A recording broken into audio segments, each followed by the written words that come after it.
I'm Stacia Weissart, and in this video we're going to break down what do lenders look at as it pertains to your job and qualifying you for a mortgage. Lenders look back 2 years at your employment history. You must be employed in order to secure a mortgage because the lender looks at your debt to your income ratio. Now, obviously there's different types of employment. You can be self-employed, you can be a W-2 employee, you can be a commission-only employee. All of those different types of employment opportunities will determine how your lender looks at your income.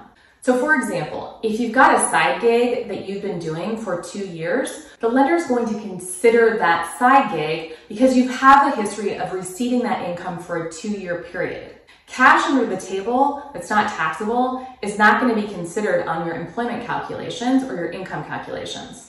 When you apply for a mortgage, be sure to tell your lender about all the employment streams or income streams that you have. You might be surprised that you might have an income stream that you don't think would qualify for consideration on a mortgage, but your lender might be able to use it.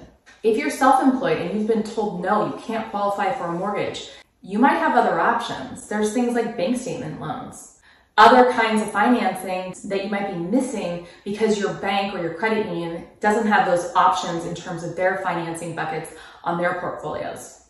It's really, really important to be sure to disclose everything to your lender. If there's going to be changes in your employment between the time you actually apply for the mortgage and before you close on a home, communicate.